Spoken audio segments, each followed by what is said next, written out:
guys know how much I love Magic the Gathering. You also know how much I despise DEI, ESG, general woke ideology in general, which is why I've been so at odds with Magic the Gathering and Dungeons & Dragons, because Wizards of the Coast was one of the very first companies to quote-unquote go woke. I would go so far and have gone so far to say they are worse than Disney, they are worse than the House of Mauschwitz, which is why I got really excited when a lot of individuals started telling me, yo, Leon, check it out, Wizards of the Coast is cutting some DEI programs. I was like, whoa. That sounds too good to be true. And lo and behold, when something sounds too good to be true, it probably is. Welcome back to Words Paradise. I'm your host, Leon Idol. And yes, when you've got individuals like, Fandom Pulse, probably written by John Delarose, or YouTube videos by John Delarose talking about them cutting their DEI programs, and then you dig a little bit deeper and you realize it's not true. First of all, even if it was true, even if Wizards of the Coast was cutting its DEI and ESG programs and whatnot, they would really just be replacing them with Bridge, as we talked about at length, especially with, Hayden and whatnot. Bridge is basically the new DEI, so anytime you hear they're getting rid of DEI, it's just not cause for celebration. They're literally just trying to trick you and train you into accepting that they're on the right path. They're doing their about face, but that's neither here nor there. The fact of the matter is, no, this is a nothing burger, and while, yes, there is an essence of something DEI being removed from the tournament level play, it's not actually because of DEI. Wizards of the Coast is not turning their backs on any sort of progressivism that they've been trying for the last 10, 11 years to promote oh so hard. So we're going to get into this before we do. Hit that subscribe button. I'm a nerdy news channel. I cover nerdy news nearly every day. And yeah, this is something that's actually very near and dear to my heart because, I mean, what can I say? I'm a Magic the Gathering player. I'm a tournament player. I play competitively. So yes, we're going to get into this. This is from VNL, which is the Venus Mercury League. Now, what is the Venus Mercury League?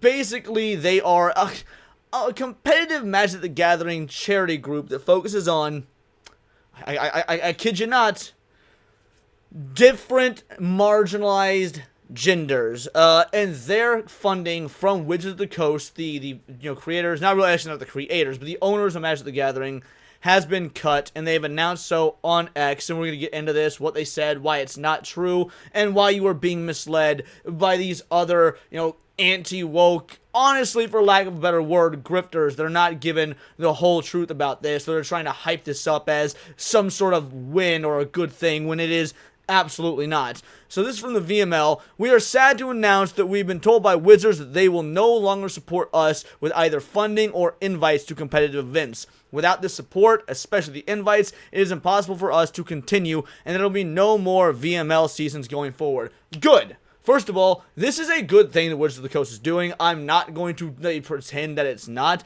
They shouldn't be getting financial support or invites to these tournaments, but don't sit there and try and make the claim that Wizards of the Coast is doing it as a pushback on DEI. I want to make it very clear. While this is an objectively good thing, you're being lied to by other anti-woke individuals about the reasoning to try and make it look like some big culture war win when that's not the reason. Now, why is it a good thing that they quit being invited to these tournaments? Because you shouldn't be invited to play in a professional level tournament based on the fact that you're gender non-conforming, you're for some marginalized gender. Basically, the fact that you have a mental health issue shouldn't be a reason you're getting an invite to a professional level tournament. There are actual competitive Magic players out there that need to qualify. They need to go to game after game after game during a season just for the chance to qualify. And then once you get to the tournament, I mean, I don't think you guys realize how insanely difficult competitive Magic is. So yes, they shouldn't be getting the invites just on the basis of existing as marginalized what the fuck ever. But here's what they actually said. So we're going to go ahead and read through their statement here. You know what? That's not the good way to do it. Let's go ahead and, yeah, here we go. We are sad to announce that we've been told by Wizards that they will no longer support the VML program, either funding or invites to organize play events. Without their support, especially invites, it is impossible for the league to continue, and there will be no more VML seasons going forward. Over the past 5 years, we've radically changed the competitive Magic for the better. How? How have you radically changed competitive Magic for the better? By bringing in more individuals with mental illnesses who that mental illness has no bearing on how well they play the game. Like, no, they've not done anything to improve. They've only done things to worsen the game. However, let's be real. Have you ever even heard of the VML? No, you haven't. Why? Because they're not actually that big of an organization, and that's the crux of the whole thing. They got like 1,200 followers on X or something like that, or like 1,800, something to that effect. They operate out of the Chicago area, so they're not even truly a nationwide organization. They don't really even have support from their own marginalized gender communities. I mean, do you realize how many you can go? In fact, we'll do it right now. You can go to the Reddit for it. The VML League has been discontinued as of today. WotC's no longer providing funding. It's been a good run. You got individuals. I had no idea this existed. What is it? It's unclear. Does this have any effect on Arena? Now, to be fair, whether it has effect on Arena, that's neither here nor there. But the point is, this guy doesn't know what it is, or else he'd know whether it had an effect on Arena. Well, this is the first time hearing that this league even existed, so I can assume that's part of it. Terrible marketing. As others have commented in the main sub, this organization was a nice idea, and I'd love to see it supported, but on their YouTube activity, there wasn't enough support or even interest from their own community. It's not a case of wotc being totally callous that are likely disinterested and amounted to charity or goodwill project that wasn't getting attention. The optics are bad that this news broke at the same time as the new administration that is opposed to the goals of this org is taking the white. Point is, yeah, even the Wokies didn't know about this. So why are they being defunded by Wizards of the Coast? Because it wasn't making money. Like, they would send 24 players to a tournament, and okay, I mean, these tournaments house hundreds of players, sure, but if you've only got it is insane to me that we're trying to take this as some massive cultural win when it's just a matter of this was a poorly marketed, poorly executed sort of DEI initiative that, yes, while cringe and dumb and stupid and frankly a disservice to the game and to the talent it takes to play the game, it just amounts to money and not anything related to ideologies. Wizards of the Coast is not backing off their DEI propaganda. They're not backing off their woke ideologies. They're just gonna funnel it somewhere else that maybe might make money. Because as much as we like to say, get woke, go broke, Magic the Gathering is the strongest it's ever been. It is Wizards of the Coast is continuing to post record profits quarter over quarter because of Magic the Gathering and its sales. So yeah, I'm sorry, get woke, go broke has no application here. Over the past 5 years, we've radically changed competitive Magic for the better. When we started the program with 26 players back in Season 1, we never thought we would end up having served hundreds of competitors with over 1,000 people in our community. Great. You have over 1,000 mentally ill people that don't know if they're a boy or a girl. We have sent cohorts of people to set championships, regional championships, and Pro Tour. As a result of our program, representation of people of marginalized genders at the highest level of play has multiplied from a handful at each event to over 20 who play at Pro Tour Chicago. So basically, you are bragging about the fact that you were just able to find more and more mentally ill individuals to give undeserved spots at this Pro Tour, because I guarantee you they were not making it into the tournament based on how good they were at the game. They're getting preferential special treatment because they are quite literally, this is for diversity optics. So no, here's how you're doing the game a disservice, and this is why it impacts me as a competitive Magic player, as a fan of the game. When I go to a tournament, it is to challenge myself, it is to be the best, it is to try and win, it is to try and show that I know the game, that I'm good at it, that I'm a master at it, that all those years of playing and practice and deck building and deck teching have all paid off.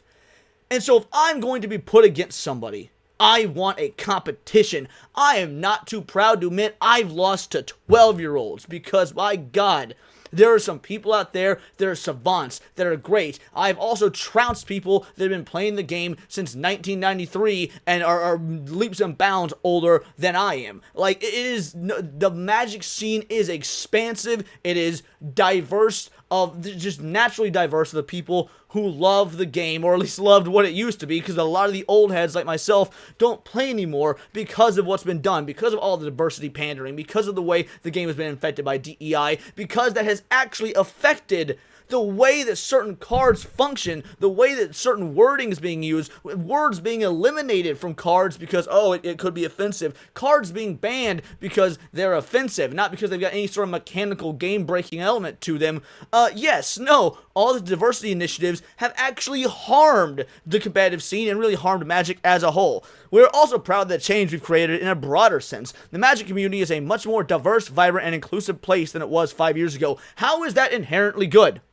I don't give a fuck about inclusion. Most people who play the game competitively don't. We don't care if you're black or if you're a woman. We care that you're good at the game and gonna give us a challenge. It's that simple. The gender balance at in-person events has improved significantly, and the overall image of the game has changed for the better. Has the overall image of the game changed for the better? Because you're not actually getting individuals to I mean, the new people that are coming to play the game and are buying the cards and whatnot, like, while I said get what go broke isn't a thing, you're also reeling people in because it's becoming the crossover game. People are buying it because, oh, Magic the Gathering is now crossing over with Fallout, or Final Fantasy, or Lord of the Rings, or Doctor Who. Like, you're bringing in fans of other franchises, but where are the people that want Magic? Where are the people that want Magic for its own identity? The new people you're bringing in with these crossover sets, are they sticking around? Are they continuing to play? Are they going to these tournaments of their own volition? Or are they only going if you sent them there because they've got a mental illness and cut their cock off? Like, there's actually nothing better about this. We don't claim to have caused all of that, but we're happy knowing our efforts have played a part. Have your efforts played a part? Everyone on the Reddit, the woke Magic Reddit, didn't even know who you were, and you had 1,700 followers or whatever on X, and now you're being disbanded effectively because WotC won't pay your way anymore. You've not played a part in anything. We want to thank all the organizations who have worked with us and supported the cause. Good Luck High Five, Lodestone Coffee, NRG, Team Arclight, MTG Melee, Bop, and many wonderful creators, personalities, and players who have contributed. To everyone who has been a part of the team here, you're all, and we go on, yes, like, they're just thanking their community, and pretty much they're acknowledging that, yeah, this isn't a thing anymore. However, you got folks like Johnny Boy here, new executive order of Project 2025, get in line for processing with all the other they-thems. You got Leon, RPG Haven, who I've had on my show before, great guy, saying hallelujah, good, there are no marginalized genders, just male and female. I agree with a lot of the sentiment here, but we can't just sit here and pretend that this is being done because WotC is walking back its diversity stuff, and that is the message that is trying to be peddled. Like, join our safe play space fundraising tournament on September 1st. Wizards of the Coast didn't say, oh man, we're paying for people that like safe spaces. Sorry guys, we can't fund this anymore. No, if it was making money, if it was making an impact, if they were even if it wasn't making money, if they had marketed better and they were any sort of culturally or socially relevant, WotC would have continued to bankroll them. If these guys had just marketed themselves better and made themselves a voice for change or some sort of impactful movement or whatnot, they would absolutely still be on WotC's bankroll. But really, WotC's not going to catch any flack even from the wokies for abandoning these guys, because the wokies don't even know about them, because they never grew, because they never found a market or a way to explode their brand or business. So yeah, I mean, why are we treating this like it's a cultural win? Why? Because folks are grifting. They will see any sort of, oh, some sort of diversity, DEI, woke organization just died. That must mean what we're doing is working. I'm sorry, no, that's you're being disingenuous, or you are too retarded to look into the facts, or again, you're a grifter, you actually have no knowledge about the trading card game scene, about the competitive scene, and you're just going after whatever cultural W's you can take so you can get views on your YouTube channel. It's one of those three things, or it could be a combination of any of the three, but the fact of the matter is, yeah, while this is objectively good, and while we don't need Wizards of the Coast funding this particular project, they're just gonna fund another one. They're not pulling out of DEI. There's been no claims from Wizards of the Coast. There's been no statements about pulling out of DEI as a whole. It's just one little organization in Chicago that nobody cared about to begin with. And let me tell you, I bet your ass that they are going to just fund something else DEI related that maybe, just maybe, might have better optics to it. But those are just my opinions. Let me know yours in the comments down below, or let me know on X, where you can find me at Bolt the Word. And please do subscribe. I'm a nerdy news channel. I cover nerdy news nearly every day. Not always about Magic the Gathering is my passion, but anime, movies, music, video games, you name it. Check me out on Instagram at wordsofparadise_Leon and become a member for $4.99 a month. You can join the Discord, choose the articles we go over on a day-to-day basis, choose the videos we react to on my Friday night live streams, and of course, get involved with over 150 other vital idols. We are a bright, beautiful, glowing, vibrant community that I cannot wait to grow even further, because we do care about diversity. But only one kind of diversity of thought. If that's interesting to you, join the Discord, hit subscribe, and until next time, it is all here in the Nervosphere. This has been Words of Paradise.